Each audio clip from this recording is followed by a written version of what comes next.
My girls, they were shocked. They were so scared, and they're like ages 10 to 14, and they're like looking at me like, Coach, we're not gonna play in front of all these people, like all these guys and all these boys, and they don't even, they're not here to watch us. They're here to play, or they're gonna make fun of us and blah blah. Like they know how it's like. She said like, girls, we are gonna play at some point on the international stage, so why not start proving yourselves now? Maybe they will make fun of you in the first 10-15 minutes, but then they look like they look at you and they say like, no, you can actually play, and they start memorizing your name and they're going to start to cheer you on, which is exactly what happened. After a while, I could hear the boys say really mean things about my girls, but it's not my battle. Like I have a bigger, I have a bigger message here. I just let them say whatever they wanted to say, and then after a while they're coming to ask me like what their names are, so they can start cheering them.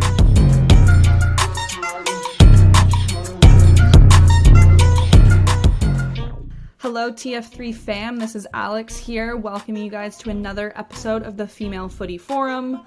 You're going to notice that we've got one less pretty face this week. Julie is not going to be joining us this week on the podcast, kind of just going back to our previous episode where we mentioned Naomi Osaka and the time that she's taking away from the media, taking some time for herself, taking some time to just chill and do some self-care. We thought we should be true to that message, and when we need some time off and some time to collect and get ourselves sorted in life, then we should definitely honor that. So Julie is taking some well-earned, well-deserved time this week, enjoying the long weekend, working on that self-care tan up at the cottage, I'm sure, and just kind of rebooting and refreshing. So you are going to get Maria and I today, and we're going to be joined by an amazing guest. I am very, very excited for this one. It's a little bit different than the guests we've had in the past, but I think that that's exactly what we need right now. Getting a guest that can give us a full picture of on and off the pitch. So I'm really excited for what she's going to share with us today. Before we get started, typical social media etiquette, we need you guys to like, share, follow, comment, all of those things so that we can keep spreading the views, spreading the messages, spreading the love, and getting in touch with as many people as possible and continuing to grow the Female Footy Forum community. So thank you for being here with us today. I am Alex, and I'm joined by Maria. Maria, how are you doing today? I'm good. Yeah, you covered Julie, and I hope she's, taking that time she needs, and we definitely will miss her energy here. Yeah. So Alex and I will turn up with the energy today. It won't be near, as you guys know, Julie's energy, but we'll do our best in honor of her. But no, I'm doing well. I mean, I know on everybody's mind right now is a lot around the Euros, Copa America, and being able to watch those games. Obviously on the men's side, I've been so intrigued and so loving every moment. I've tried to watch every single game, and if not, I'll sit there and watch the highlights at night. But it's been great. I know when this episode comes out, we'll know who's in the semifinals, but the quarterfinals are tomorrow, Friday and Saturday. So it's going to be great. And I know, Alex, you were chatting a little bit around your family history and obviously two teams playing, so you could talk around that. But I'm just super excited for those, obviously, that don't know. I'm a diehard Italy fan, so last game gave me super anxiety and watched the extra time. I was upstairs just kind of by myself, and then we had some people over, and when I heard them kind of say, "Oh yeah, goal, Chiesa scored," and then I ran back down. So definitely nervous already, and I'm not even playing the game. So as a fan, I'm nervous for it to go. So yeah, it's been good, and I'm sure people have been catching up with the Euro games, and especially because they're so predominant on TV. So it's been great. So yeah, Alex, are you excited for some of the games coming up? Oh man, it has been, I am definitely excited. It has been a whirlwind week of unexpected results, I think. Some upsets have been exciting because that's what you love about the game. You can never show up and expect the game to go one way by the end of 90 minutes. That's part of the beautiful game and how it goes. But for me, you'd mentioned my own family history a little bit. So leading up this week, my dad's side of the family from England obviously want them to do well. My mom's side of the family, Ukrainian, and actually, funny enough, my stepdad's Swedish. So this week is like rivalry chaos in my households, but this weekend is going to be chaotic for sure. Our neighbor is from England, from West Ham, diehard Hammers fan, and he is hosting us on Saturday to come watch the game, and he is serving a collection of English food along as some Swedish meatballs and sour grapes, apparently. Not sure, but we're going to be going over there for that. So I'm going to have to work on, I'm going to have to work on a t-shirt so that I can be, you know, cheering for both sides of my family here. I can't pick favorites, which is a nice thing because whoever wins, I will just spend time with that parent. There's been a lot of new announcements coming out of the always fabulous Megan Rapinoe, constantly finding ways to make the female game more and more visible, and just not the female game itself, just females in general, and empowering and making sure that we're getting our time and our space on media. So there's two highlights, I think, two Megan Rapinoe highlights that I wanted to kind of cover today before we get going with our guest. But first one, they have a documentary coming out. I think CNN, it's a CNN documentary that's been released on HBO Max, and thank you to the amazing CoachMariaSoccer. We have a free link for those of you in Canada that want to maybe get access. Hopefully it works in England too if you're watching from there. But we're going to post that link, and hopefully you guys can go home and watch this documentary, because I haven't watched it yet. I'm going to admit I haven't done that yet. I've watched the trailer enough times that probably covered the full runtime of the documentary, but I'm very excited to watch this, and everyone, no matter if you have the link or not, you can get access to the trailer. Watch the trailer before you're going to like a business meeting or a practice or a game, or like if you're having to just go somewhere that you're not really excited to go to, watch the trailer. And I guarantee you will go in there and kick whatever's butt is happening, because it is motivating for sure. I've been reading so many reviews online that people are feeling empowered and enraged all at the same time. And that's kind of the feelings that you just have being a female in sport, I think, is empowered and enraged all at the same time. So definitely encapsulates a lot of feelings I've had being in sport.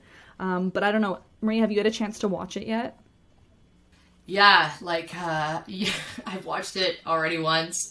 Literally before we were on this episode, I was listening to it as I was, typing notes and getting ready for this podcast. I think what will shock you is just the numbers, the sheer numbers alone, and the numbers of what players take home on both sides. And I hate the comparison, right? And that's kind of where you're left is and even Megan Rapinoe, obviously the star of the show and one of the leaders behind the lawsuit. And you kind of see the background of having that secret meeting and saying, hey, we're suing our employer. But her kind of views on how we're still in, and this was happening in 2019, we're still in 2019 now, in 2020, 2021, and we're still having this conversation. And that's a lot around what I'm taking away from watching it a second time, is kind of that message around what she's kind of saying is, why are we still having this conversation? Mm-hmm. It does touch a little bit around some highlight moments where she said she's not, effing going to the White House, and then Donald Trump tweeting at her, and then obviously they touch around a little bit around the Thailand game, and more you see it from their perspective, because anyone who knows, obviously they put a big number up on the Thailand game. I think it was 14-0, and they were celebrating goal 9 through 13-14, and it got picked up everywhere, and people were like, you shouldn't be celebrating goals or whatever. But you kind of see the behind the scenes is why they wanted to make a statement in that game. So it's nice to look back on that tournament, because everybody remembers that USA-Thailand game, and now see it from their perspective as to why. And I won't ruin it for anyone, but you'll start to understand a little bit more, because they're looked at as these bad people in the media now, because they're suing their employers and everything. But the message that it stands for is absolutely amazing. Obviously, the link we have, we're not in America, so it's tough to get, but I definitely did some digging and found a link, and it works great. And it's definitely for people to watch. And what I love about it is you're seeing young kids in the documentary, you're seeing women in the documentary, and you're seeing a lot of men talking about before a tournament, like on camera holding banners, having tattoos, face paint, etc. And you're seeing the visibility from everybody out there. And I think that's a message that I took away, is that you're seeing this thing. So definitely have to check that out. That's awesome. I like the idea, maybe not totally balanced, but trying to go for that balanced visibility, because I think it can't be, if we're going to bring female sports up to the next level, it has to be a collective thing. It can't be like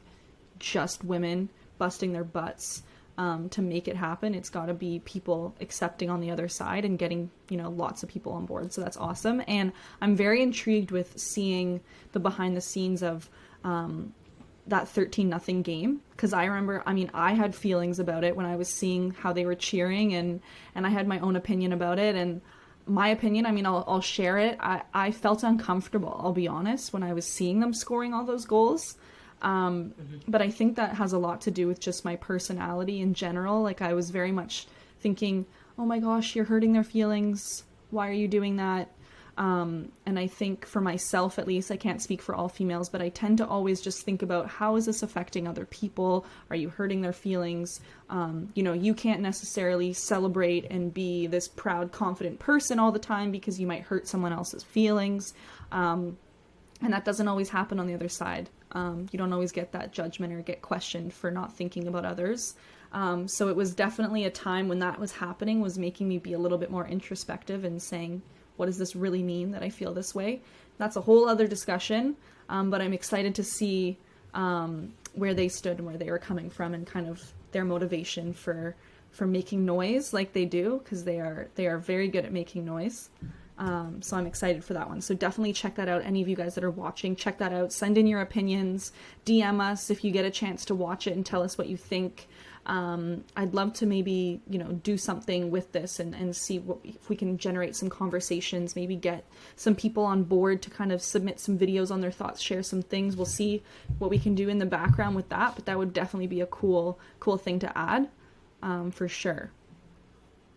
No, I was just going to add too, and as you were talking, about the opinion piece, USA Soccer Communications has actually put out some tweets about this, because obviously they denied to be on the video, but they've actually put out that a lot of the things were fabricated and not kind of the truth. So they've put this out, and people are like, no, like, it is the truth. This is what actually is happening, and kind of went against it, where I find if this documentary didn't create and generate the noise it has, maybe people would have believed those tweets coming from US Soccer that were released. I think yesterday or the day before, they were just released there, and maybe we'll pull up some of those tweets on the podcast here when this episode drops. But you see those, and I read the comments, because obviously I love the Twitter comments, and people were backing the US team and saying, no, this is actual true facts, and they're suing because of the equal pay. So I think it's going to be a conversation for a while, and this documentary is going to lead to, I hope, many other documentaries and many other movements by so many other sports organizations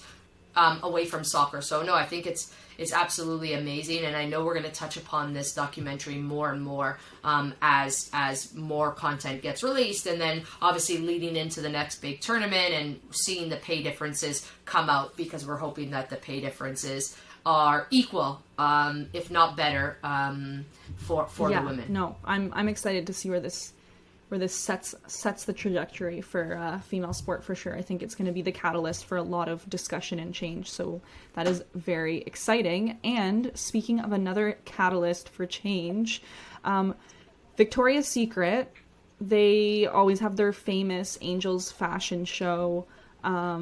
I remember, I don't know how big of a deal it is here in Canada for people, but I remember when I was going to university in the States, it was like a big deal to watch this fashion show. And I never really got it, personally. The lingerie looks amazing. The ladies look, looking fabulous on the stage, but it was never something that made me walk away from it feeling empowered or excited or any of those kinds of things that you'd think when you're watching a show that's, trying to be about powerful women and strong women. And I think that the direction that Victoria's Secret is going now is amazing, and I'm very excited.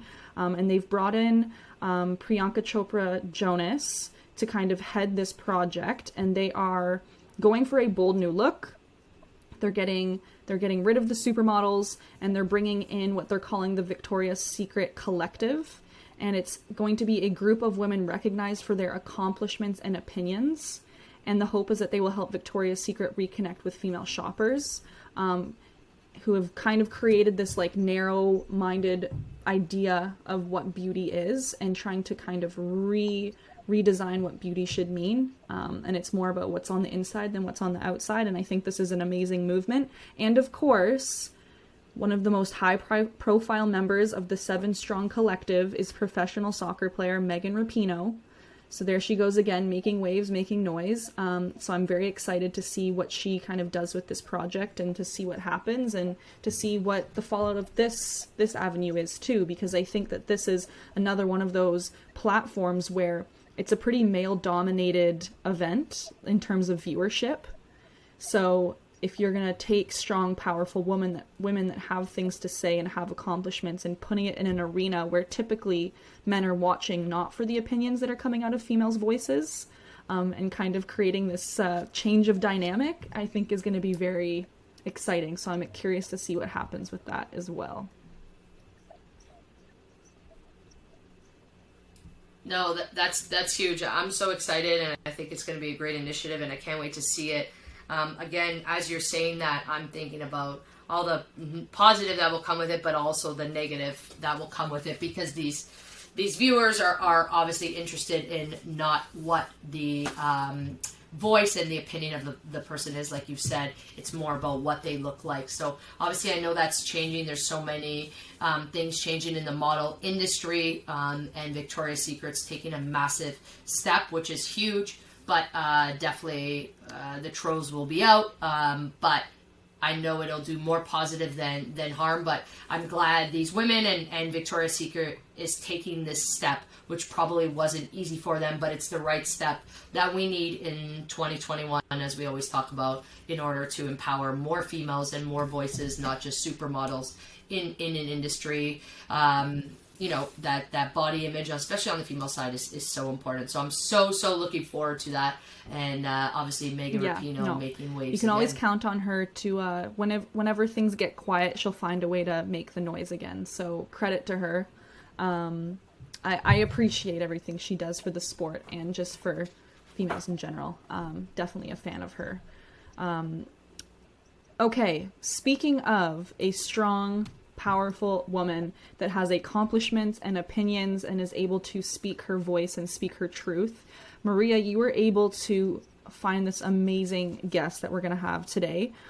Doing research on her, I was just getting increasingly more excited to talk to her, because I was like, you search her name and, you know, the typical Instagram, Twitter kind of accounts come up, and then it's linking to articles and TED Talks and all kinds of content that is just pushing her message along. So for those that are watching, I mean, she's someone that we're lucky enough to have. She's done TED Talks. She's trying to change the game in a place, in a country that females aren't recognized as much as males, and definitely in soccer, it's not even a conversation. So she's spearheading that right now, and is a leader in her country. So total role model for me. We talk all the time, and I had to get her on, and she knew about this project coming in, that we were starting a podcast, and I remember having the conversation that you will be on to speak your message. So I could sit here for hours and talk so highly of her, but we'll get her on so she can brag about herself. Even though she's the most humble person, I'll do the bragging for her. But we'll get her on now, and we'll chat. Awesome. I am excited. Maria is coming to us here with breaking news. Just dropped today, I think you said. So I will pass the mic to you for this breaking news. Yeah, I don't know to do a Julie dance or breaking news or whatever Julie does. If we weren't dropping breaking news. But this morning, it was announced through a partnership, which is amazing, from 2021 to 2025. all UEFA Women's Champions League soccer games will be on the global sports streaming platform DAZN. So, which is huge for women's sport, and especially the Champions League. So if you're a subscriber to DAZN, now you'll be able to watch those for the next 4 years. If you're not, get DAZN. It's about 150 Canadian a year. You get all kinds of men's leagues, and this is the first time that they'll have the Women's Champions League games on there. So it's one of the largest broadcasting deals in the history of women's soccer, and which marks the first time UEFA has centralized Women's Champions League matches globally. So on one platform, you won't have to search it. I'm sure if you're watching women's leagues, it's been kind of impossible to get them, or you have to go through so many links and so many illegal sites and all of that. I'm not condoning illegal sites, but everybody was watching them there to watch the games. But this is one centralized platform globally, which is huge, and it'll run from the 2021 to 2025. It grants DAZN exclusive worldwide rights, with the exception of North Africa and China, but most of those other countries, so for all of our listeners, you'll be able to access that.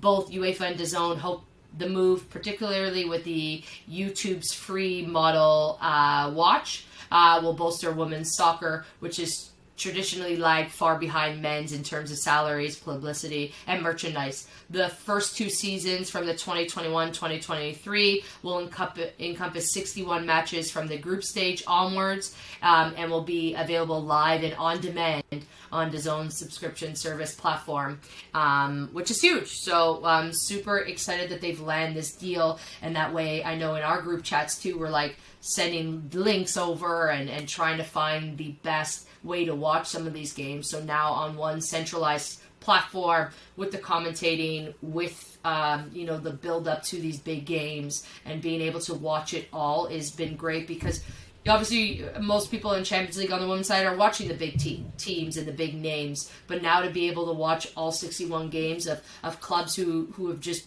maybe been in their first Champions League, or maybe aren't on the radar, and now you're watching them and you're learning from them, especially me as a coach. I'm so excited, because if I can't watch it live, I'll just watch it when I come home, because I'm someone definitely late at night watching highlights or anything. My partner probably hates me, but I definitely try to watch as much as I can. If it's not live, I'm like trying to put the volume low and like watch and stuff. Yeah. But I'm especially nowadays I'm watching as much as I can, and if I miss it, I'll try to watch the highlights. So this is great for women's football, and I'm super happy, and kudos to DAZN for doing this.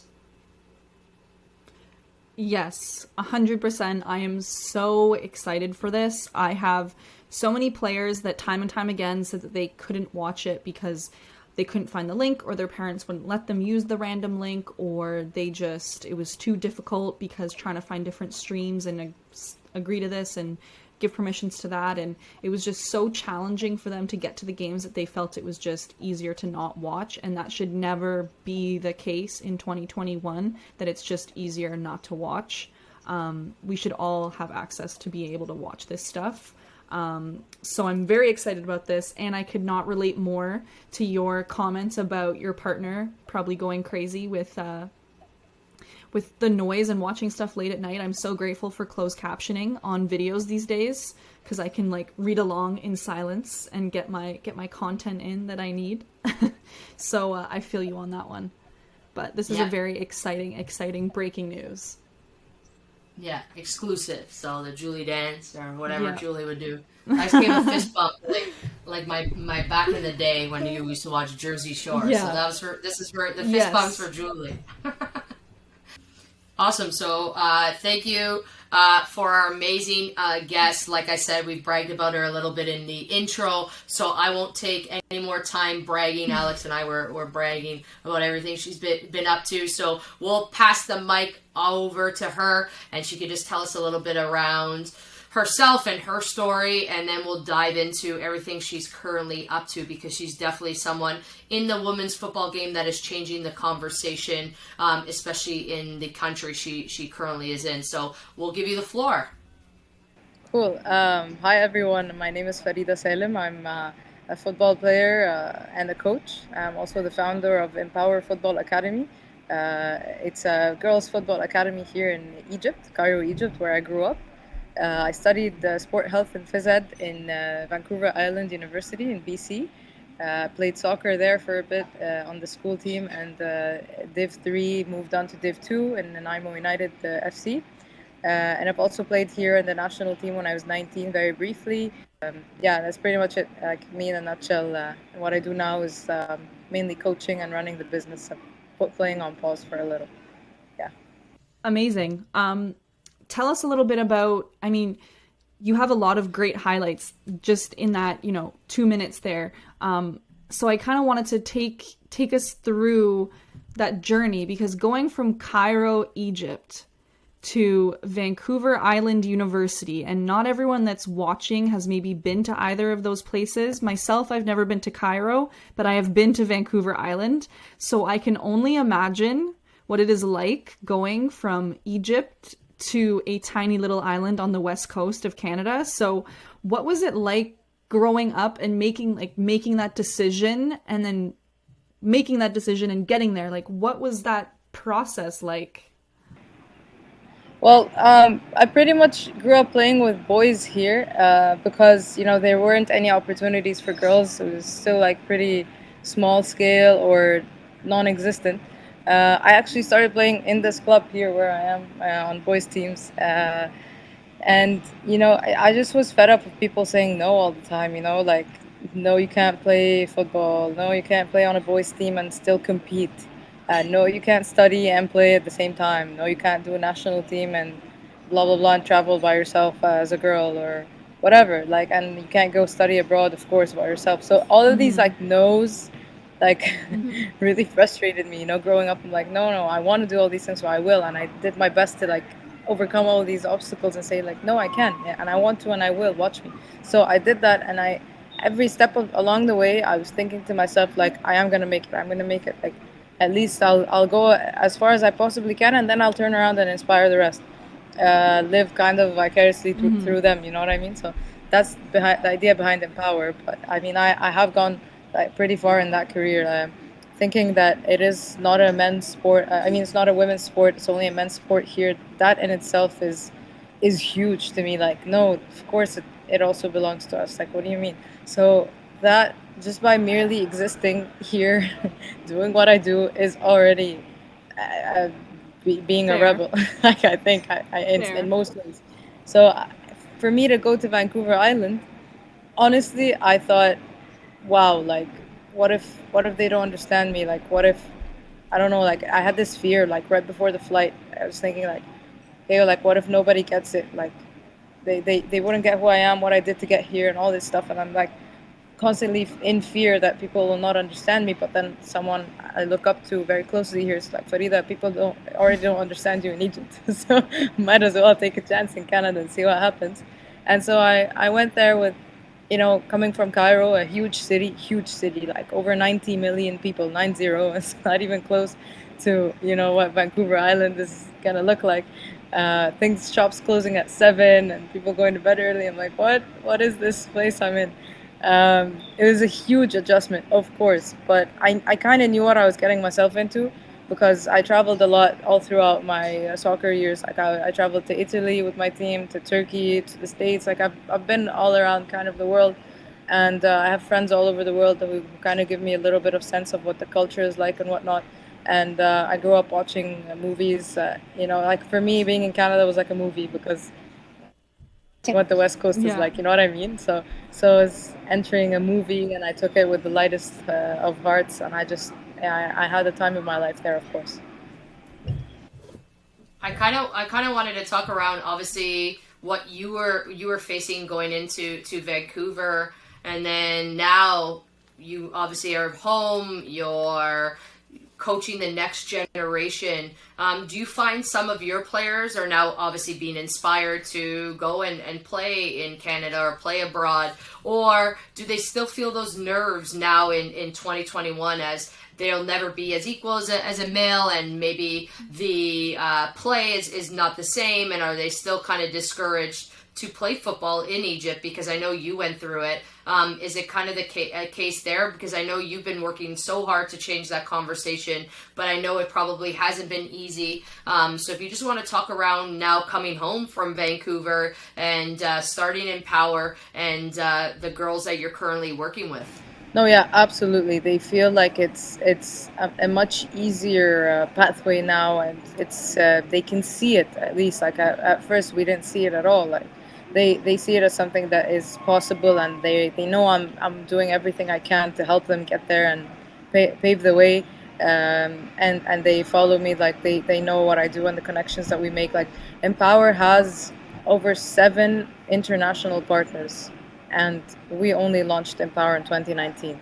Corona really like helped connect us with everybody around the world, and now a lot of people all across the world, in Portugal, in Canada, in the States, in Germany, in where else are we connected with? In the UK, they know what Empower is and who the girls are, and they've spoken with them one way or another. So I feel like no, the girls are actually seeing the possibility.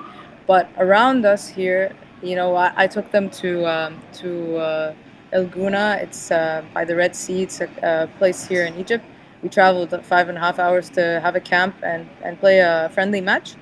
And when we walked on the field, there was a huge crowd, all men, all boys playing. They had a tournament going on. They had just one team out of like maybe 120 kids, just like 6-7 girls that we were gonna play against.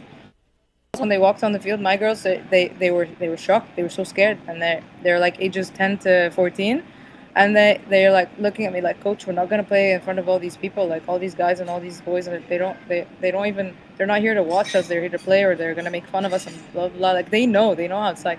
She said, like, girls, we are gonna play at some point on the international stage, so why not start proving yourselves now? Maybe they will make fun of you in the first 10-15 minutes, but then they look like they look at you and they say like, no, you can actually play, and they start memorizing your name and they're going to start to cheer you on, which is exactly what happened. After a while, I could hear the boys say really mean things about my girls, but it's not my battle. Like I have a bigger, I have a bigger message here. I just let them say whatever they wanted to say, and then after a while they're coming to ask me like what their names are so they can start cheering them. And I love that because they proved themselves out on the field. This is the only way you're going to make change. There's no point to shy away or go back to your dorms or you're going to play or be scared and not play your best. No, you're going to play your best, and then people are going to actually want to support you. That's how I convinced them to get out on the field. Otherwise, they would have never left the changing room. I honestly had chills kind of listening to what you said, because even in Canada, I can relate to that feeling. Still to this day, when I go and, I'm playing friendly pickup soccer with someone and they've never seen me play before, and all the chatter message, okay, oh, she's coming, she's good. Yeah, but how good is she? Like, should we say yes, she can come, whatever, like, whose team are we going to put her on? We got to make sure we put her on the stronger team so that, it's a little bit more balanced, that sort of thing. And there's that chatter, and there's nothing I love more than going on the field and being the top scorer and saying, you know what, maybe I'll pick the teams next time, because obviously this is a little out of balance. But just that feeling of going and just showing them what you're capable of is such a, I don't know, it's like you feel like you're in a movie, like I'm in a motivational movie and I'm showing these people like what it's supposed to be like, and you're gonna inspire. And just like, even sometimes when you need the inspiration, you end up being the inspiration without realizing it. And I think and I think that's 100%. Such an amazing thing that you're doing. Holy smokes, like, to be able to see these girls like lives changing must be so empowering for you. Yeah, it truly is a blessing. I wouldn't have it any other way. I wanted to ask you, because we always talk about this on our podcast around the women's game. What do you think, in your opinion, needs to change so we can start getting more visibility? I know here there's way more, and you've been in Canada, there's way more female athletes playing sports. Soccer is probably, I think, at some points higher than male participation, especially in North America. But in your opinion, and where you are and your experiences through your journey, what do you think needs to change in women's football in order to grow the sport and get more girls playing worldwide and not just, not playing because there's not access to it in their country? Well, honestly, I think there has to be a huge shift in perspective, because I mean, like, if we keep comparing the girls' game to the boys' game, we're already losing, because it's not the same, and people need to understand that. Like, one of my friends, actually, he's a guy. He came up to me once. He's like, Farida, I watched the games, and he watched like a U.S. women's national team and stuff like that a while ago. He's like, it's a completely different game, and I said, yes, it is, because you don't watch for the same aspects of the game as you do for men's soccer, because it truly is a different game for us. And once people start seeing that, then the change will start to happen. And of course, people keep complaining about things like sponsorships and resources and all these things. I know they're global problems, but we have to start shifting the perspective first, because there's always gonna be that one person that says, okay, but the men's game brings in more money, therefore we can, you know what I mean? Like, it's always gonna be out there. But I always think, like, equity. We don't need equality, or at the moment here in Egypt, at least I'll speak from my perspective. I don't need equality. I don't need, I don't need the sponsorship T-shirts that you guys are getting for the kids. I want the buses, for example. What if I want the kids to go play elsewhere and we don't have the resources for that? I don't want the jerseys. I want the buses. So fix it. You know what I mean? Like, I need the specific things that we need for the girls. We need them to be provided. So I mean, that has to change, of course, and that changes with people starting to realize that it's a different game. That is a conversation I think we've had before on TFF. So we also have, along with this one, we have another podcast, and it's predominantly all guys on the podcast, and then I'm there with them speaking, and we had this conversation one time, comparing the men's and women's game and what that looks like. And I felt the same way. Like, this is a different game we're watching, and from my perspective, females and males, they're built differently. It's different biology. It just makes sense that things are going to look different. And the way that we problem solve is different. The way that we, make our decisions is different. So it's going to be a different game. And so it's really important that, we do understand that, yes, it is a sport, but it can be played in different ways around the world, different genders, whatever it is. That's what's so amazing about this sport, is that it can speak so many different languages, Yeah, just as there's a lot of different schools, like the Italian school, the English school, it's different genders. There's a difference in the way you play the game. And I wanted to ask you more about Empower, and just want to talk around the academy, and you said you founded it in 2019, but if you just want to talk a little bit around kind of where it started and where it is and how people can kind of reach out to you, because I know obviously you're based in Cairo, and if we have anyone listening, we'll connect you, but you do reach out to, you have a global reach now, and you're so active on social media, but just tell us a little bit more around that for anyone listening, and kind of how they can connect with you. Sure. Empower is an open age girls academy. We start at 5 years old. There's the two pathways, of course, so from 5 to 17, that's the player pathway that you can take to become a professional athlete or an elite athlete. It's called the elite pathway. We have the amateur pathway that you can enter at any age, even if you are young and you just want to enjoy the game, you don't want to, take it to the next level, it's totally fine. You can choose the amateur pathway. And we follow, of course, the Canadian long-term athlete development model. I'm a huge fan. I mean, my degree was all based around it, and it makes so much sense. A lot of sports here actually in Egypt also follow the Canadian model, and I swear by it. We are based in two locations, East Cairo and West Cairo, and hopefully starting to look at expansions locally and internationally very soon. I mean, I hope Corona dials down a bit worldwide so we can start going international. We are working on a partnership with a USA club partner that plays in the NWSL, that's looking for transfer residency programs, whether it's for the players or for the coaches, so that we can start expanding our horizons. So, I mean, our athletes are currently between the ages of 10 to 14. That's the majority. And then everybody else, we try as much as we can to work around their ages. We have a youth team that will compete in the league this next year. We weren't able to compete with our senior team last year. Therefore, we lost a lot of them, unfortunately, due to COVID. That's why I wanted to join in earlier on your guys' conversation about losing players because of promising of playing 11 aside. I mean, it's horrible. I mean, I took the decision not to play because of safety reasons and because of transportation reasons and scheduling issues because of COVID, and I lost over 16 players out of 22. So I mean 17 actually. So, and that was a heavy drop, and I had to withdraw from the league last year, and it was just a horrible downside for us. But I do have a youth team now that is ready to compete, and we're currently recruiting for more and more leagues once they pop up.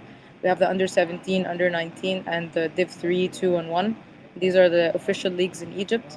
We will enter hopefully the U17 and start building more towards the U19 and Div 3. Our vision is to carry those 12 and 14-year-olds forward with the pathway until they reach the highest level. That sounds amazing. I mean, I need to do some more looking into the Canadian sports structure and what you were referencing, because I feel like I don't maybe appreciate it enough just because it's just part of my structure and I don't maybe notice it.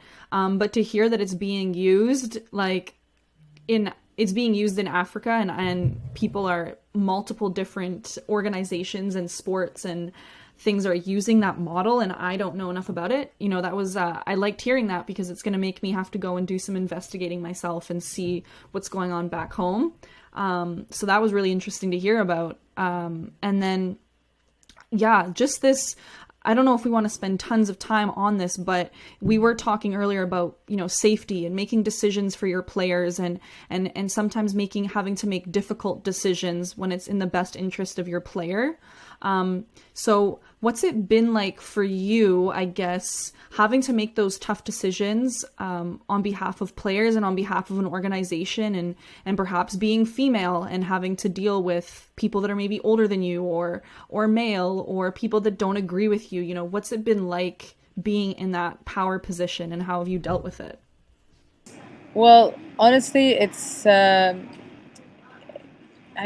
so hard to make these decisions, and I've personally struggled with making those decisions because I'm so emotional. Like I like to connect and I have an open door policy, and I always aim to communicate with my team and with the coaches and with everybody, and I felt like we all have to be on the same page in order to move forward. And when the team was split in half and the parents were split in half, it was such a hard decision to make. But at the end of the day, I am responsible for these kids and for these coaches, and you have to make the right decision for them and for yourself as well. So I mean, I took a leap of faith, and I mean, I just had to do it. Otherwise, I wouldn't have been able to continue, with this decision.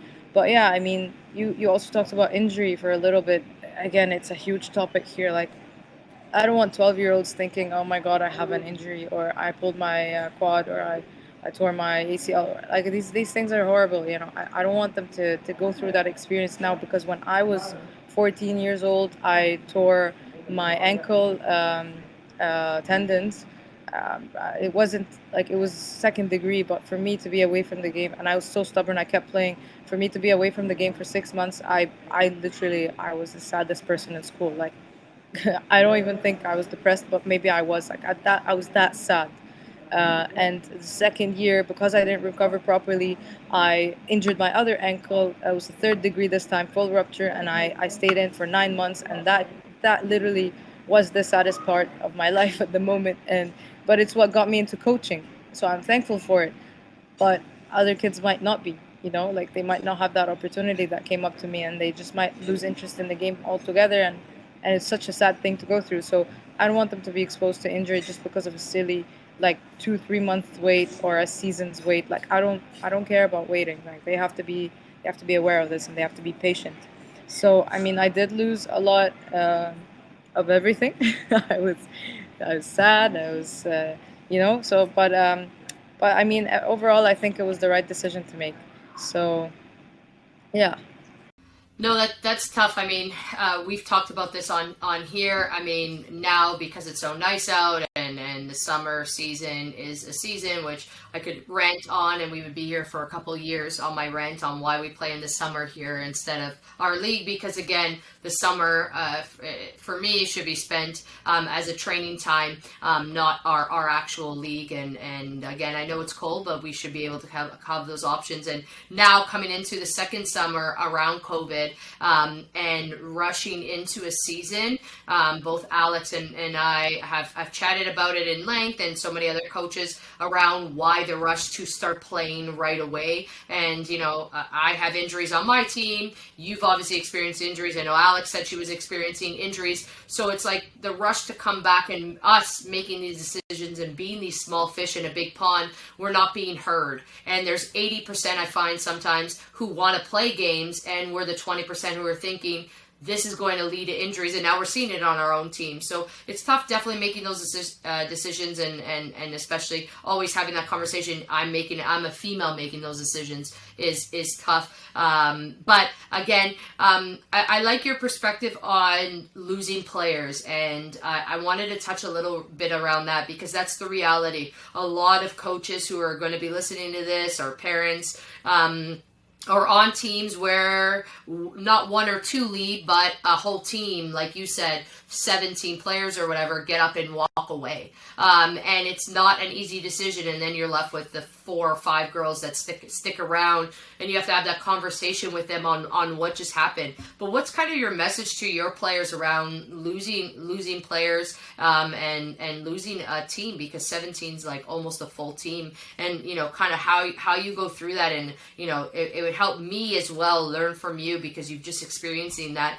Obviously at first you're probably ready to kick off and you're upset and angry, but what's your message after you kind of calm down and reflect on that?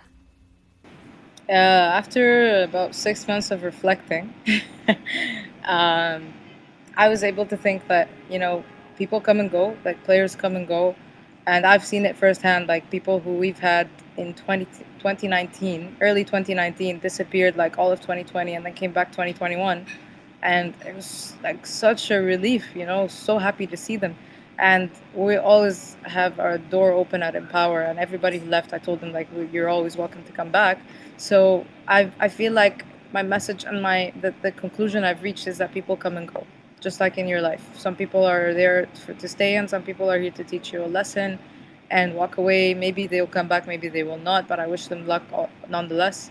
And that's what I was like, that's what has been that's what kept me going, grammar, all this time.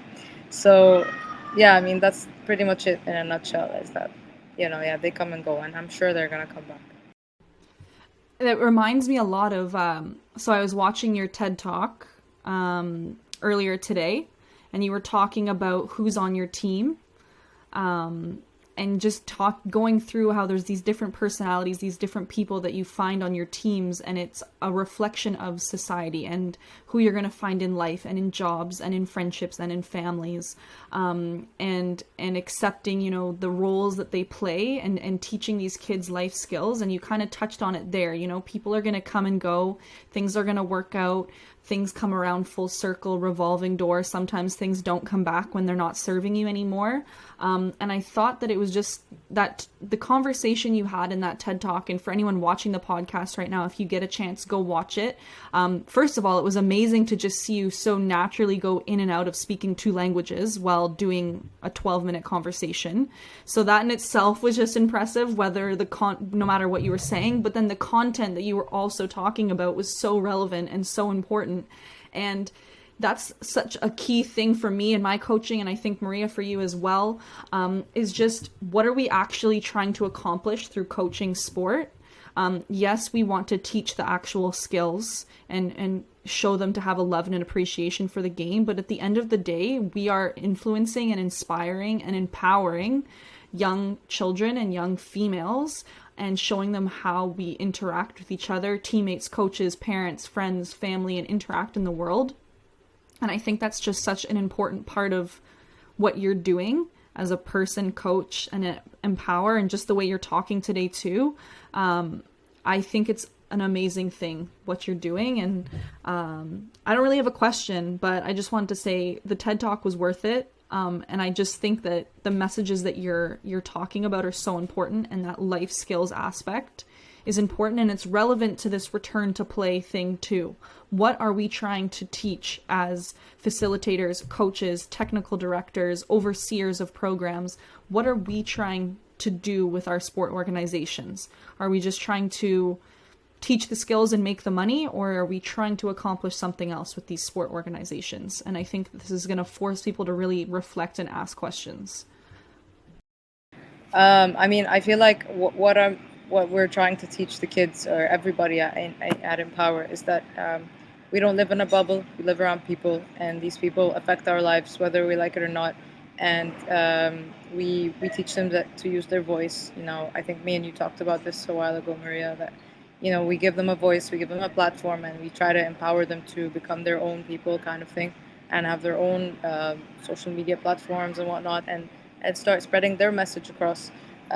So I feel like what we're trying to teach them is that, yeah, you need to be able to deal with everybody on your team. You're not going to like everybody. There's going to be a lot of different people, but you will try to find a way to work around everybody and be okay with it, because you're going to, even if you escape it on the team, you're going to find it in real life. You're going to find it in your job. You're going to find it at home. You're going to find it everywhere. So you got to be able to express yourself properly enough and communicate with people and be okay with dealing with different types of people. I feel like that's what I was trying to get with my message, and what I'm trying to pass on to the girls for sure. Awesome. Well, thank you so much for coming on. It's truly an honor, especially you being able to do this and be able to adapt to the technology and everything. So on behalf of myself and obviously the staff and people, co-hosts, everything, we're so thankful to have you on, such an inspiring and impactful person. So thank you for taking the time, and we'll definitely include your links in this podcast so people can give you a follow. Always happy to chat with new people. Thanks so much for having me. Thank you so much, Farida. It was amazing. Lots for me to think about too, going away from this, which I love. Thank you. Much appreciated. All right, so we are going to be doing Awesome. A new little segment here on TF3. It was a fan listener recommendation, and I'm very excited by this recommendation to kind of add it to our episode platform here. So we are going to be doing a little post-guest debrief moving forward. Just give us our initial thoughts on the guest, comments, lessons, major takeaways, whatever, I don't know, we feel inclined to share immediately after hearing from some inspiring people in the game.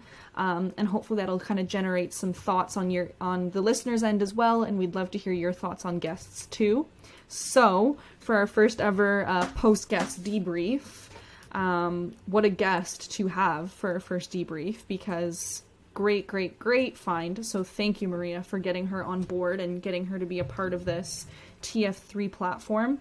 I feel like she's a person that you could spend a lot of hours talking to about the game, but life as well. So that was an enjoyable conversation for me.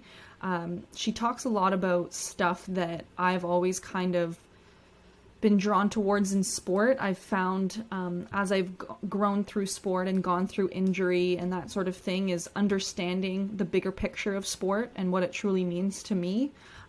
Yes, I spent hours practicing my passing and spent hours practicing my foot skills and my knowledge of the game and all of that. But at the end of the day, when you're going through hardships or adversity, you have to know what the sport means to you and why you want to be a part of it. And for me, it was always that community, that being part of a team, that being part of something bigger than myself, that really drove me to stay in love with the sport, even when the other on-field things weren't always going in my favor. And so for me, that was a really big takeaway, is figuring out what you're trying to get out of the sport and what it means to you beyond being good at dribbling or shooting or passing. You know, what does this sport mean to you? Because it's going to get you through those hard times.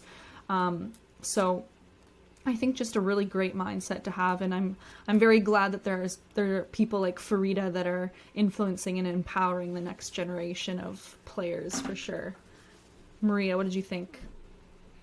Yeah, and just kind of going off of yours and piggybacking, I always look at myself and in my situation, and I've known her for years, so we've always kind of stayed connected on topics. And I think sometimes we have it hard, and I know we've voice noted, we've chatted about this here around being a female in sport here, and especially being a female coach in sport in Canada. And I always reflect on her situation and being from Egypt and being in such a big country, and her kind of message and her kind of having that grit and backbone to not care what people think. And for a while I cared what people think, and she's someone that's made me realize not to care what people think and not care what people think of what I'm doing in the game, and just focus on the bigger picture, like you talked about. And I think that's what she's doing there. But I can only imagine being in Africa and in Egypt, and wanting to produce male players. Like you look at Mo Salah, the best player to come out of Egypt, and now looking for the next Mo Salah. We don't know a female Egyptian player yet that's made a big impact like that. So I know for her is trying to find that next player, and I'm sure there's thousands of great players, but are they getting recognized there? And I always look back and compare the countries, and she's going through similar things we go through here, but her journey is probably much harder than our journey here in North America. So I do appreciate where we are, speaking to her, but I know she is so humble, and she'll take whatever she's given and run with it. So she's doing great things there, and it's to have her on as an impactful guest, being a TED Talk speaker, being able, simple things is like getting verified for what she's done on Instagram. I know people might not think that's big, but she got verified for now working with the Ministry of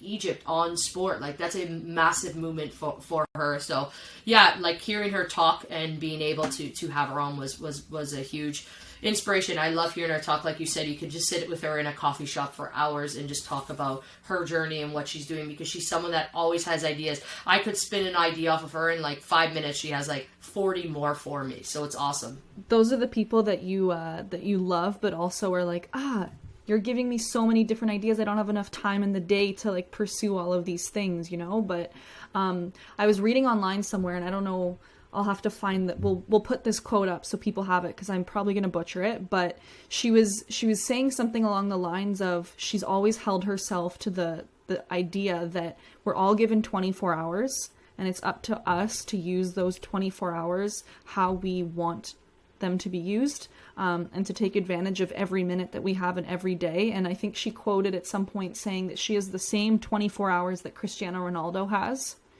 So there's no excuse to not do everything in her power that she can to accomplish her goals and her dreams. So I think just right there, it just kind of sums it up, that she's not going to let anyone say no and get in her way. And if she wants to accomplish something, she's going to find time in the day to work on it, and to put herself first. And I think that's something that is so important for so many people, is to know that it's okay to put yourself first. So it's kind of a nice way to bookend this episode for sure. Julie is listening to that advice. Naomi's listening to that advice. Farida believes in that advice wholeheartedly. It's something that I'm personally working on getting better at. I'm not always the greatest at putting myself first. And that's something that I have to spend time, working on, and investing time and spending some minutes in the 24 hours in the day of just saying, what does Alex need, and how can I make that happen? So it's always good for me to hear other people that are being true to that, and kind of inspiring me to keep putting the work in to get myself there as well. Yep, couldn't have said it better. And everything that she talked about is true, and such an amazing person. And I love this debrief as well, because sometimes we walk away from these episodes and we don't get to reflect on the guests and what we chatted about. And now that we got off, now that we've done this debrief, I've thousands more questions for her around it. And I love that around, like, it's such a good comparison too. And you never really think about it. Like, Ronaldo has the same time we do in a day. Obviously he's not drinking Coke, he's only drinking water. So, obviously we got to start following that too. And I love that. I love that about him and all that around him. But it's true. Like, you know, he's making himself better in those 24 hours and we should as well. And not only him, iconic women and men in history were sharing the same times as them. So I think that's an important message and a great takeaway to end this 100%. Episode on. This is a silly side note, but they were making a big deal of the Swiss captain drinking Coca-Cola before the penalty kicks, I think, in as a little nod to Ronaldo. But, you know, water is a good choice, but sometimes whatever works. You know, he's a national team player, eliminating France, so, you know, he's probably figured out what his body needs in certain moments. But yeah, I think this has been another amazing episode of the Female Footy Forum. I know I'm a little biased, but I feel like you guys listening are probably going to agree. I'm very excited to hear feedback from people on this one. Let us know what you think of the debrief. We're very sorry you're not getting the tea this week. We know that is a highlight for our listeners, but we are going to be coming back with vengeance, and Julie is going to be spilling the tea left, right, and center. But in the meantime, thank you so much for listening. Like, comment, share, post, comment, subscribe. And also, if you haven't checked out the Footy Forum TikTok account yet, do go and check that out. We've got a bunch of new content on there revolving around the Euros. We actually sent Morgan out into the belly of the beast, and he was interacting with fans after England beat Germany. So he's got some funny content there, so definitely go and check that out. But otherwise, we are an open door policy here. If you guys have anything that you would like to discuss, ask, or just comment on, please feel free to slide into the DMs, but be mindful that we are human beings and have lives, so respectful and respect for time and respect for us, and we are happy to have conversations with whoever would like to. That's kind of all for me, I think. Thank you so much for tuning in. Yep, that's it for me. I'll just give a shout out to Julie. We'll do a little sip on your behalf. And again, thank you for tuning in. And like Alex said, please give us your feedback on what you want to see. And if you have anything that maybe you heard from our guests and now you want to ask them, we could always go back and ask them some questions, or you can reach out on their behalf. We'll definitely connect you. But yeah, great episode. Again, I can't wait to do the next one, and hopefully Sunday night when you're sitting down after the long weekend, you're listening to this and hitting that like button. And I just want to thank you for everybody that is listening and that is taking this time to go through this. I know my family listens to it. My partner listens to it as she gardens. I know my mom listens to it when she's on the road. So I appreciate people like that. And I'm sure there's hundreds of others. So I just want to take that moment to say thank you to everybody that is supporting this amazing podcast and these amazing co-hosts. All right. TF3 out.